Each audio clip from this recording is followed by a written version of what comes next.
Just going to show you a quick tour of the Emily rig. I'll start up the top here. The first thing you'll note is that I've implemented the dynamics for the hair, and so as you wiggle the head around, you can see that it has soft body dynamics in the hair. It's not colliding correctly with the body yet. I may need to we may need to decide to implement it slightly different due to the computationally intensive time it will take to do the full dynamics, but this is kind of a neat look, and so I think that might work quite well for us. And the controls for the head, if you don't want to use the edit sphere, are always up the top here. You just rotate it around, and if you want to right click drag, it works on the character's head's heading. The neck is accessed by double clicking on the head. Since they have such little short stubby necks, it is not a priority to have them easily available all the time, and you just click on there and you can edit the manipulator, and that can be hidden as well.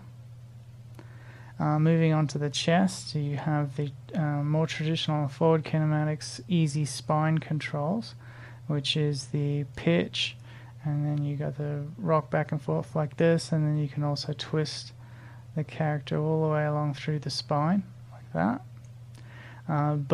So that's the more traditional way of moving a chest area, but if you double click that, you can unlock it to the less traditional method, which is really cool squash and stretch stuff. Let me get forward kinematics on those arms there, they're bugging me.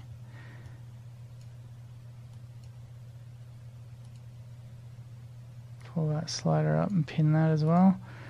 Forward kinematics. Okay, so now we've got the whole top of the character, and it's totally free, and it can be rotated and treated as a completely separate element and animated as such, and so you can get some really cool exaggerated extreme poses when needed. And with all the armatures, if you don't like what you've done, you've twisted it all out of whack, you can just double middle click and it will reset it back to its default setup position. So we can just put that back up where it was, and double clicking that will bring it back to the more traditional FK control. Moving on to the arm, the shoulder works in a screen rotation type method, and so since we're in forward kinematics mode, we have the screen rotation method for this one as well.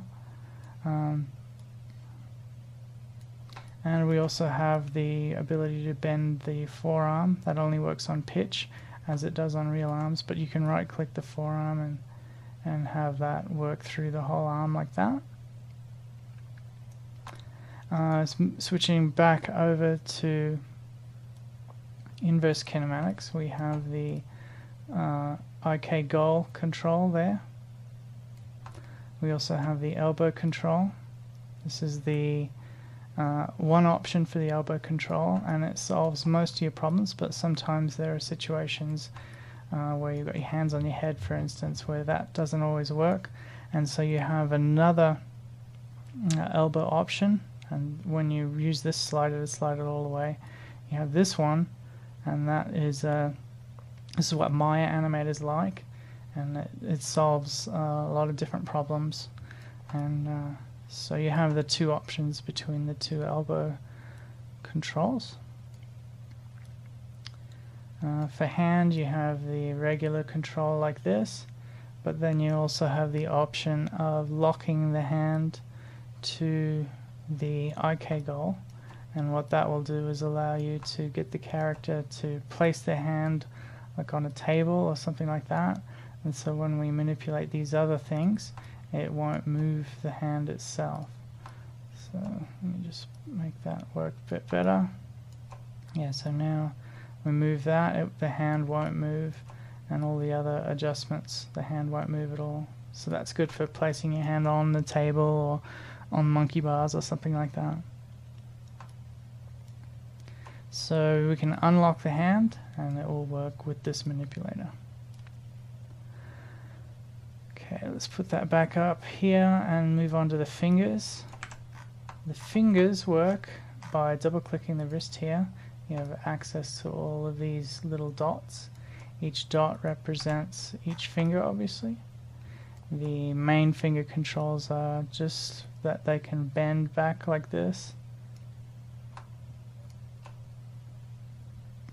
And they can also, if you middle click drag, curl the fingertips up the top there. And you can also right click drag to make them waggle. So no. And the other two fingers work that way as well. The thumb works really nicely in that it's got the full opposable thumb motion there, and also middle click will rotate the two top joints down, and then right click will bank everything. So you have full control over the hands there, and you can develop a library of poses and stuff like that with it. So double clicking that will hide the finger controls because they aren't always needed. I showed you the pelvis. The butt bone is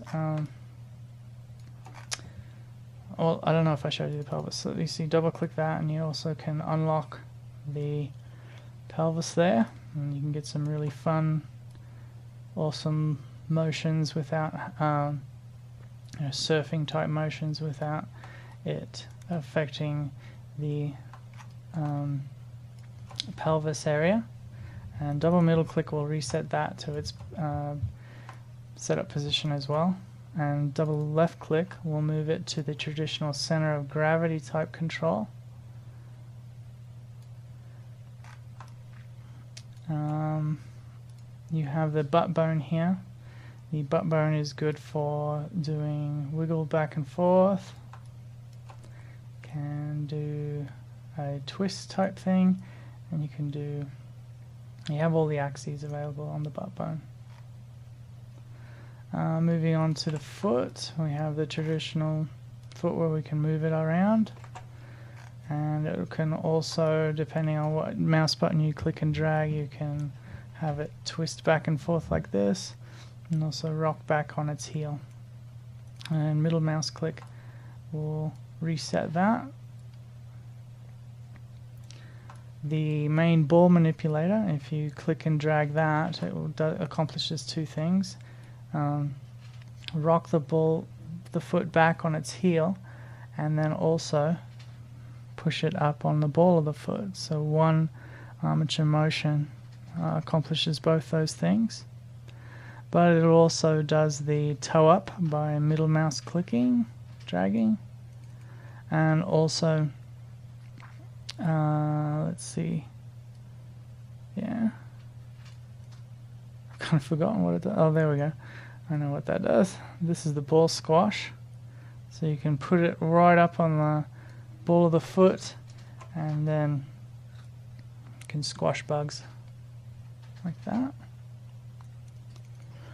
And if you need more advanced controls, you can double middle click there and you get the control of the knee. You can get control over the way the foot rests on the ground, so you can bank it back on the side here and bank it onto the other side, which is quite nice. And you can make the foot stand on its very tippy toes as well. So you have the foot is where I spent most of my time. It's actually where I believe going to be the hardest part of animating this, due to the excessive motions that we're going to need to do for exercises. But I believe I've nailed that. Pretty happy with that. And yeah, that's the rig. Facial expressions will be next. I've got them pretty much done, but they're in a pretty raw form, so it's hard to demonstrate them. But yeah, it's coming along. It should be any day now, and I'll be ready to hand it off and have you guys test it on your end. So hope you enjoyed that.